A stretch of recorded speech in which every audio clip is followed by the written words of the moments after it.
Hey, thanks for tuning in. Welcome to How to Apply for CalFresh as a UCSD student, brought to you by the CalFresh team at the Hub Basic Needs Center. In the following minutes, I'm going to be guiding you through the CalFresh application to keep the process simple and alleviate any obstacles that you might face. But first, consider if you would like any extra assistance with your application. We understand that some situations entail extra barriers and questions, so we're here for you. To schedule a one-on-one appointment with one of our assistants, email us at calfresh@ucsd.edu. We're here to answer any questions that you have. Without further ado, let's start your application. To begin, go to bit.ly/UCSD CalFresh. Once you're there, click Apply Now to start your application. Follow the prompts and click through them to start your application. Next, enter your zip code. If your zip code changes frequently, use the one where you usually buy groceries. For students who live on campus, the zip code is 92092. Continue your application by selecting who you regularly purchase and prepare food with. Select Just Me if you are applying independently and you are planning on purchasing food on your own. Next, the application will ask if you've applied before or not. If you haven't, select No and move on. If you have, select Yes and choose why you're submitting a new application. This is the end of part 1. Remember, if you need any help, just ask. To begin the next part of the application, you'll have to answer a few yes or no questions, such as, do you get Social Security income? Do you get disability benefits? Are you a citizen? And are you a student? Since you are a student, there are special requirements that you may have to select. The broadest of these are if you receive Cal Grant A or B, if you're approved for a federal work study, or if you work 20 hours or more a week.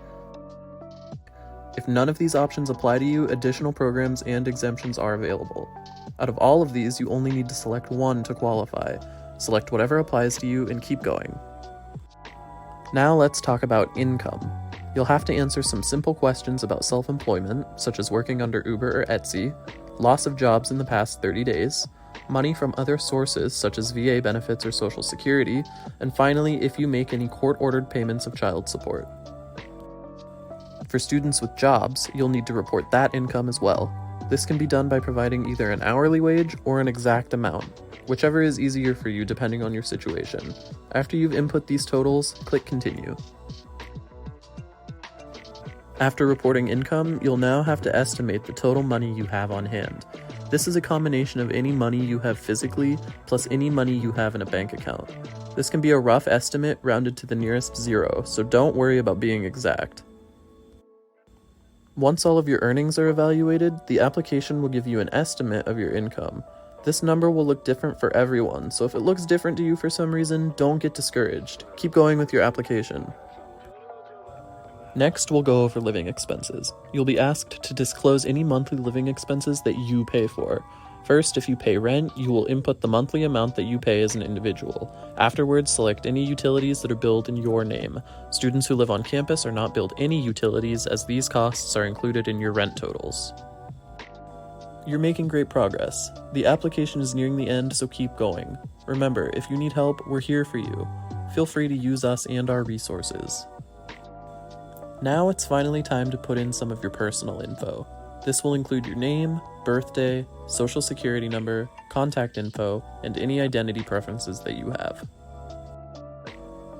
After this, you'll need to define your personal housing situation. This can include any combination of renting or owning, living in a car, staying outside, and more. Make sure to select all that apply to your situation. Additionally, you'll also need to provide a mailing address that you can receive mail at for up to 3 months. On-campus students, don't forget to include your box number. If you don't have an address to receive mail at, you can pick mail up at any of your nearest county offices. When asked to type the name of your university, type UCSD. This will help later in the application, I promise. Next, you'll be asked to describe your household. This is defined as the number of people buying and preparing food together. Even if you live with other individuals, only include who buys and prepares food together on a regular basis. If that's just you and you're applying independently, then select one and continue. The option is also available for you to select a designated helper for your application. This is someone who will be able to contact the county and spend your benefits on your behalf. Choose whichever option is most convenient for your situation. For those with outlying circumstances that the application may not have asked about, use this section to let the county know anything that you'd like them to take into consideration. This can be anything in relation to income, housing, or any other outlying factors. If you have nothing to add, go ahead and click Continue. In the next section, you'll have to agree to the terms and conditions. After this, the application may ask you if you would like to share your contact information with UCSD. We recommend that you answer yes to this question, as it allows our team to receive updates on your application status and help you if need be. Continue by typing your full legal name as it appears on your ID to substitute a signature. Afterwards, select any of the situational factors that apply to you, such as being a student, various working conditions, and anything that may prevent you from working at all. Now we can move on to the final stage of the application, the document submission portion. This is the most important step, so keep going and please reach out if you need help. First up is document number 1, ID. This can be a state ID, a government-issued passport, or even your student ID. Submit just one picture of an identifying document that has your legal name on it. Next up, if you have a job, we'll be looking at pay stubs. These are your income receipts and should be given to you in some form by your employer. Students who work on campus should be able to find theirs through a portal like At Your Service Online. If you get paid in cash, make sure to submit a signed letter from your employer to compensate as pay stubs. If you lost your job in the past 30 days, you'll need to submit a letter or email of termination from your previous employer. Next in line, we'll cover housing. This will either be a rent receipt or page of a lease that includes your name, address, and rent total. On-campus students should submit a signature of tenancy verification form to HDH in order to receive their housing contract. You can download this form from the CalFresh page on basicneeds.ucsd.edu. Now we'll be focusing on some financial aid documents.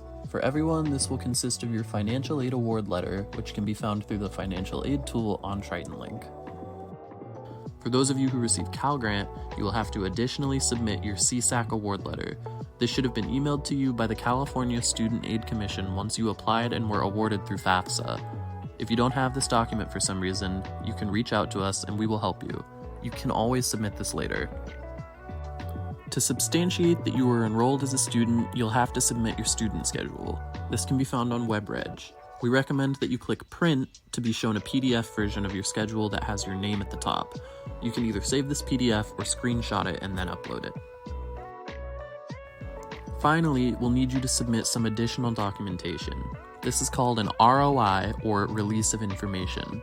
This document makes sure that our team can contact the county on your behalf and get updates on your case and help you if anything goes wrong. You can find the ROI through the CalFresh page on basicneeds.ucsd.edu. When filling the form out, all you need to include is your printed name and signature, your address, your birth date, and the date you signed it. We really appreciate you taking the time to fill it out because it helps as an added security blanket for your application. After you submit your ROI, please email it to us at calfresh@ucsd.edu. After you've completed document submission, congratulations! Your application's been successfully submitted. Be sure to check your physical mail for contact from the county, including your appointment date and time. As well, regardless of what contact you've received, make sure you keep an eye out for a call from a blocked or unknown number. This is how the county will contact you for your application interview. If you're approved, keep in mind that your EBT card and PIN number will be mailed to you separately. On behalf of the UCSD CalFresh team and all of us at the Hub Basic Needs Center, thank you for taking the time to watch this video and apply for CalFresh. If you have any questions about your application, CalFresh, or basic needs in general, please contact us. We're here for you. Good luck with your interview, and we hope to hear from you soon.